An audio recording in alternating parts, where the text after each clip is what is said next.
So a 2018 rent event is an opportunity for Ray White New Zealand to help educate landlords all across New Zealand on the many changes our industry is facing at the moment. So it's not just changes relating to your actual investment property and the rules around your tenants.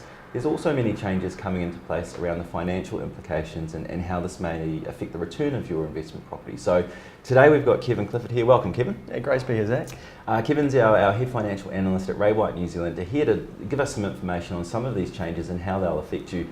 Kevin works very closely with Ray White. Kevin, tell us a little bit about yourself. So I'm obviously an accountant. I've been a chartered accountant for 3 years and finance analyst for Ray White. Property investor myself, so I acutely understand the environment and the landscape that property investors operate in. Yep. And obviously, as you know, I work closely with you to give our property managers quite a bit of information around investment and regulation.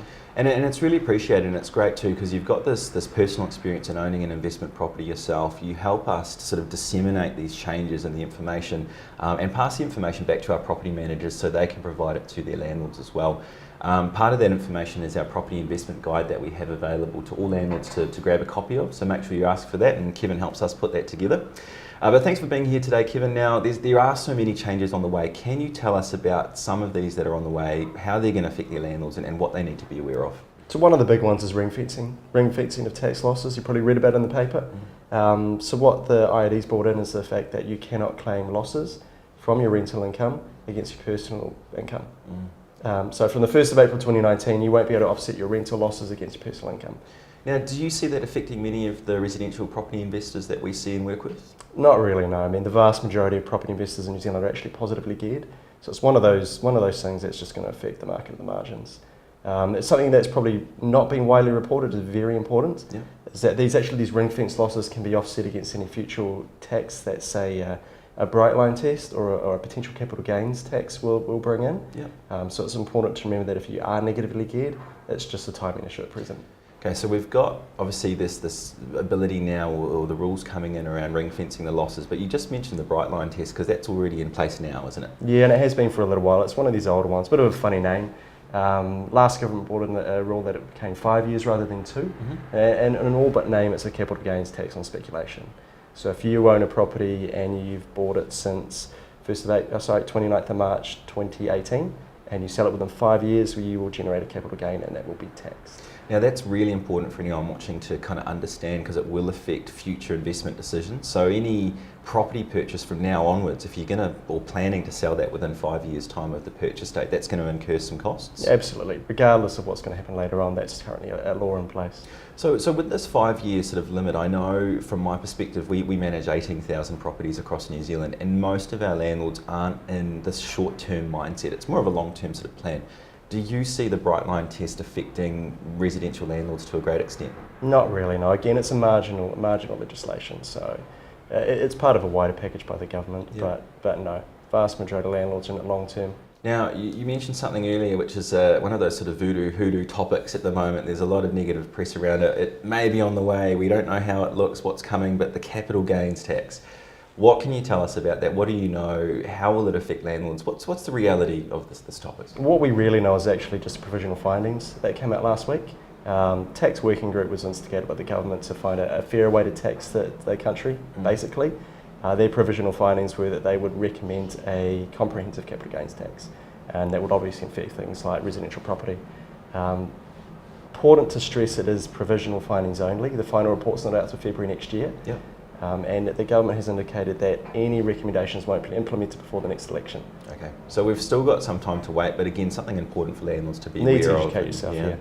And you know, we talk about our investment guide. We've got some of these issues coming up that are going to affect the performance, I guess, financially of a property to some extent. With our investment guide, we've got information there about property structures, claimable expenses, you know, all sorts of areas that many landlords don't quite delve into deeply enough. So how can our guide potentially help offset some of the changes that are coming? Well, you've got to make as a starting point, make sure you actually claim it as much as you can. A lot of landlords, I suspect, aren't claiming the expenses they're allowed to legally, and tax structure is a big one as well. As an accountant, it's easy for me to know, but we've put a pretty good understanding and overview of what the tax structures are and the options are available for you to put your property into, and I would certainly recommend you take advantage of that. Okay, great, and definitely a lot of information in that guide to just start dissecting for landlords. So, yeah, as a starting point, well, obviously seek professional advice. We can't cover everything in one small book, yeah. but as a starting point, you're probably not going to get better information. So, on that note though, with the cost of the property and the returns, and you look at Kiwis and their attraction to residential property, I mean, there's other investment choices. We've got shares, stocks, commodities, all sorts of things landlords could be investing their money in instead. What are your thoughts on residential property versus some of these other investment tools? I think, to be honest, one of the reasons Kiwis love investing in residential property is it's easy to understand, it's tangible. I don't expect that to change. I mean, given the options, even with capital gains taxes potentially in place, it's still going to be the investment of choice for New Zealanders. I mean, without the taxes in place, obviously, but long term, a residential property return you're about 10% a year, which actually outperforms the New Zealand share market at around 9%. So you look at the options available and think, even with the tax in place, is it going to change behaviour? And I think one of the things to remember, I mean, we're working through this property investment guide we've put together for landlords to kind of get a copy of, and there's all sorts of information in there around the ownership structures of a property, obviously the tax benefits of what they can claim for. I think probably some landlords aren't necessarily running the financial performance of their property as best as they could. So there's room for greater returns already from what they have. Would you agree with that? Do you see that? Yeah, absolutely. Unless you've sought professional advice, there will be some tax efficiencies and some structures you can look at. And again, we've touched on that in our investment guide. If you've never heard the term income splitting, please read the guide. Yeah.